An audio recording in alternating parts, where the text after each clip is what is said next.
I thought I sharted myself yesterday. That story is coming up on this podcast. And the Minnesota Vikings odds to win the NFC North are out, and they are not friendly. So we're going to dive into all of those things on this episode. But first, check out Hokeland Farm.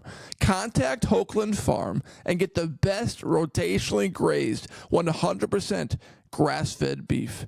This beef is sold in quarters and halves, and they have custom sample packs so you can try in small size before you buy in bulk. So contact Hokeland Farm at 952-491-1541. That's 952-491-1541 and get 20% off your first order by mentioning the Minnesota Tim podcast. Again, this beef is sold in quarters and halves, delicious steaks, yummy beef, amazing chuck roasts. Contact Hokeland Farms and get all of these things and get 20% off by mentioning the Minnesota Tim podcast. Get high quality beef in your freezers today. Okay, what should I start with?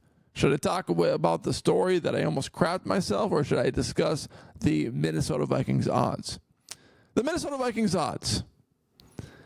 So, DraftKings on all the sports books have released some odds on the Minnesota Vikings, and they're not very favorable, to say the least.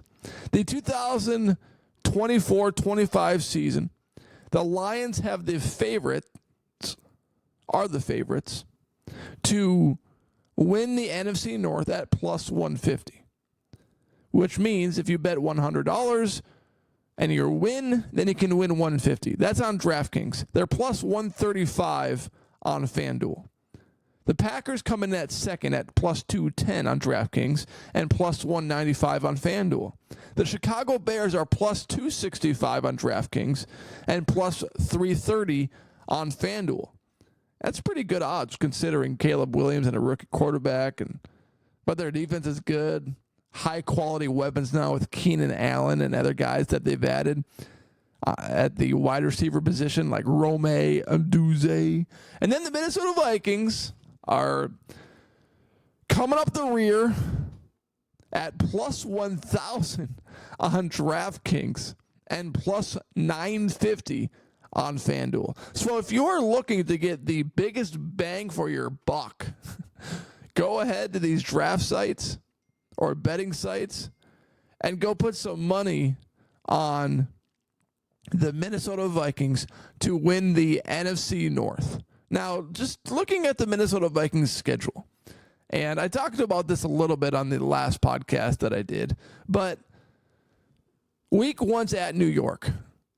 It becomes an immediate must-win game, considering you have the San Francisco 49ers and the Houston Texans at home. Now, everyone's going to look at those games and immediately mark an L. Now, the Minnesota Vikings, I'm going to say, have a legitimate chance to win at least one of those games because they're both home games. Now, if those games were on the road, I would give the Minnesota Vikings zero chance to win. Week 4 is at Green Bay. Maybe they can squeak one out. And then week 5 is in London, technically a home game, versus the New York Jets. So the first 3 of 5 games. 3 of the first 5 games of the season are at home.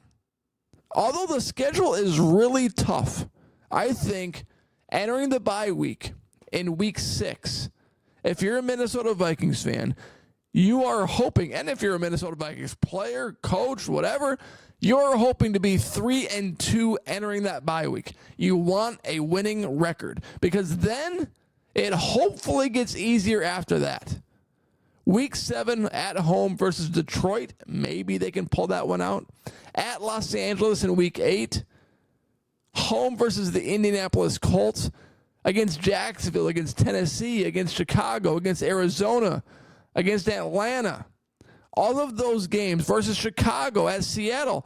There's a stretch there from week 7 to week 16, where I would argue that all of those games are winnable. Now, lots of those games are on the road, too, like at Jacksonville, at Tennessee, at Chicago. But you're not facing a Kansas City, San Francisco like you are early on in the season. I don't look at those games and think, oh, my gosh, the Minnesota Vikings have zero chance. So, obviously, these numbers are not good considering a lot of people bet on football and the Minnesota Vikings just don't have a good chance to win the NFC North. And you look at the rest of the teams in the North, the Lions, you could argue that they got better. The Bears obviously got better. And you would think that the Green Bay Packers, they probably got better too. They got rid of Aaron Jones and added Josh Jacobs. They shored up some weaknesses on their offensive and defensive sides of the ball. So as far as the Minnesota Vikings are concerned, on paper, they probably improved the least. You lost Kirk Cousins. You added Sam Darnold. You got JJ coming back. You got Jordan Addison coming back. TJ Hawkinson's not going to be there for the start of the season. The offensive line's basically the same. You added Aaron Jones. That's an upgrade at the running back position. And then you added a lot of defensive pieces on the defensive end with Jonathan Greenard. You added a cornerback in Shaq Griffin. So I understand why these odds are absolutely horrific for the Minnesota Vikings. But I'm not going to come up here and say that the Minnesota Vikings have zero chance to make the playoffs. I believe they have a chance to make the playoffs. I believe that Sam Darnold is going to have a resurrection in his career. And he is going to do something that surprises a lot of people, and that is going to be that he performs well.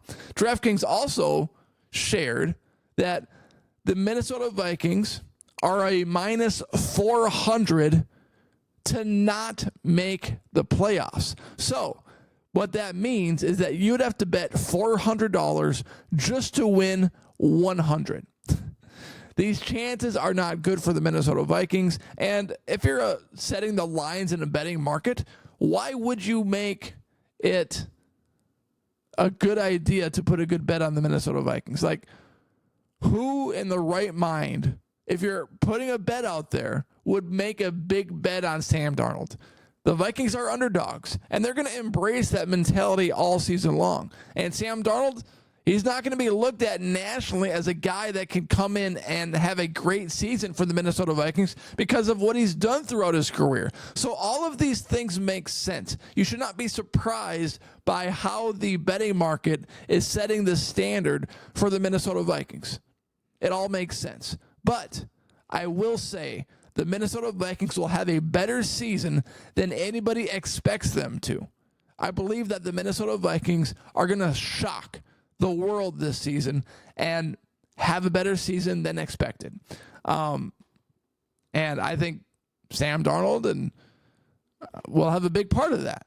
So that's my Minnesota Vikings take for the day. Now to the story of where I almost sharted myself. Yesterday, I had a juicy fart. My kids were sleeping. I had a juicy fart. And I'm like, ooh, that was juicy. With no regard for human life. And I was walking around, and then I sat down on a table right after that to do some work on my computer. And after I stood up, my pants were wet. I'm like, oh my gosh. Did I just shart myself?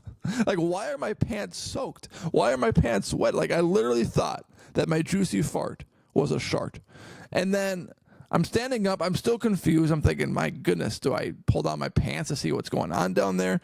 Do I feel back there with my hand and then smell my hand to see to see what's going to happen? With no regard for human life. And I did that. I took my hand, put it on the back of my pants, touched it a little bit, sniffed my hand, and I didn't smell any poop. So I'm like, why are my pants and underwear soaked? Well, here's the story. My 2-year-old daughter likes to do the dishes. And the chair that she was doing the dishes on, not that she's actually doing the dishes, she's just splashing the water and taking a cup and putting water in it and putting something else. It's not like I'm over here making my daughter a slave owner. or a slave by doing the dishes because I don't want to do them. That's not the case. She likes to play with the water in the dish sink. And it was the chair that I sit on. So she makes a little mess. Water gets splurted everywhere. I sit down to do my work during nap time. I stand up. It's soaked. I thought I sharted myself after I had a juicy fart. So really, the timeline of events is absolutely amazing. Because if I didn't have that juicy fart, I wouldn't have thought I sharted myself. But I had a juicy fart right before I sat down on the chair. It was like a bang, bang play. I sat down, and then my pants were wet. So I think the fear is legitimate. But then I started going through the process of elimination, felt my pants, it didn't stink, and I'm like, it came to me like a light bulb. My daughter was doing dishes. So I did not shart myself. You know, my other thought that I had was, I'm 32 years old now, and at any point, this could happen. You know, the older you get, the more you lose control of your bowel movements and of your farts. And sometimes you think it's just a fart, and then it's just a juicy one, and then it's a little something, something extra in there. So there's probably a day coming when I shart myself in the future. But I didn't do it yesterday. Maybe it was just a warning. Maybe it was the Lord sending me a warning saying, you know what? Maybe you shouldn't fart all the time. And I do fart a lot. So I don't think that's going to stop me. I farted a bunch after I thought I sharted myself too. So anyway, that's the story of how I thought I almost sharted myself. And those are the Minnesota Vikings odds to make the playoffs and win the division. Thank you everyone for watching. Hit that subscribe button right there. And if you're listening on Apple or Spotify, please rate, review, and follow the show wherever you're listening to the show. Thank you for making this podcast and this episode a part of your day.